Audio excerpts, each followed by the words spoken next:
how do you feel about the representations of good and evil in storytelling, whether that's novel or TV or film or media? We can talk about media in general. This is the Geekverse, so it can be more broadly.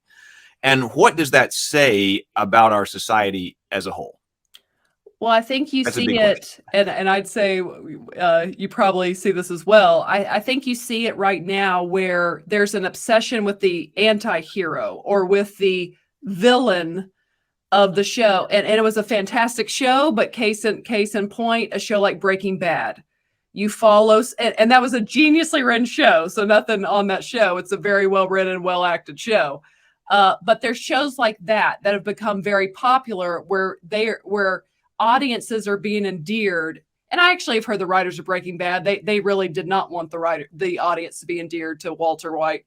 But The Sopranos, like so many shows, Yellowstone, like no one's good on Yellowstone, but yet we root for that family, even though they're really not good people. That's kind of what I'm saying. And you see that across the board, that the lines are being blurred. And I particularly, if you guys hits the name, and then also if you can see behind me, as a big Star Wars fan, I even hear fans calling and for like these dark, gritty Star Wars shows or stuff like that. And the thing it can be dark to a degree, but if it's going to be Star Wars, which is really high fantasy set in a sci-fi world, they are a morality tale. Like there does have to be good versus evil. And I think the reason Lucasfilm under Kathleen Kennedy has struggled with that is because of the culture and where we are as a society and not really believing in good versus evil or wrong or right. Are you familiar with Tolkien's work? Yes. And now I say yes.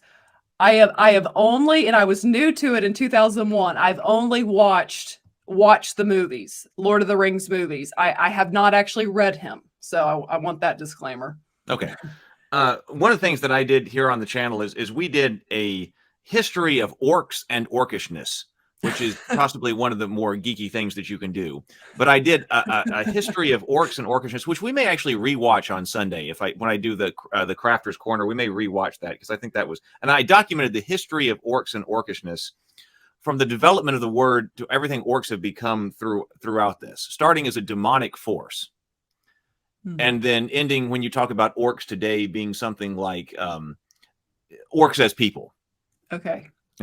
So, in Tolkien, we do have, now is not the time to get deep into orcs and Tolkien, but there's clearly a demonic element. And even, and we talked about even when you look at the orcs in the movies, let's talk about that since you know the movies, that when you're watching the orcs, when the Uruk-hai are being created in Isengard, you have hellish imagery, the fire, the underground, the emergence of orcs. You have the orcs, this changing with the demonic. But then in other works, you have this development of the orcs as people. And I'm very curious about what this says about our relationship with the demonic. So I would guess then you didn't say the word demonic when you said the opposite of the word of holy. You said evil. Evil, but demonic. Yeah, that would be the opposite of holiness. What is our relationship with the demonic? Well, again, these are the big questions, I know. Yeah. I would say that we are to not have a relationship with the demonic, but we do encounter the demonic living in this world. The holiest person, Jesus himself, dealt with Satan, literally. So we will encounter it, but we are to avoid it. And yes, so that I don't know does that answer your question? That was a good question, by the way. Well, so avoidance. Okay. What about? Then also, and this is, I guess, where my Pentecostal side comes out. I believe very much so that God created man and woman. He gave us governorship to rule this world. And yes, there's demon powers that are on this world fighting for it. But at the end of the day, in the New Testament, Jesus, through his name, has given us authority. And it's not our authority, it's his authority. But through prayer, we can have authority even against demonic powers. And using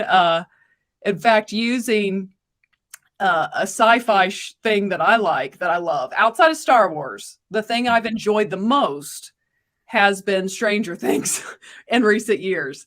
And some of the imagery I love is the way, like, say, Elle. Have you watched Stranger Things?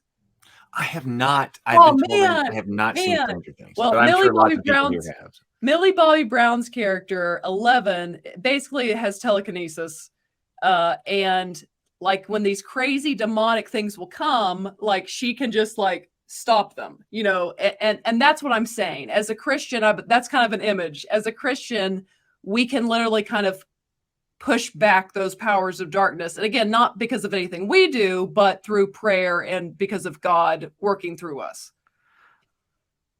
Okay, so So we are to combat it. That's actually where force of light came from, actually. There's a combating. scripture. Oh, that was exactly the word that I was about to say. I was about to say, what is about, you said avoidance of evil, but the combating. I was about to ask, James, yeah, we all heard this. I was going to ask, what about a combative nature? Absolutely. Absolutely. Because when I say avoidance, that's more sin. Like avoid temptation, like try to avoid sin. But when it comes to demonic powers, you are going to have to combat it, which is why there's so much imagery in scripture of even Paul put on the full armor of God. Literally, they give, there's so much symbolic imagery in scripture of warriors and putting on armor.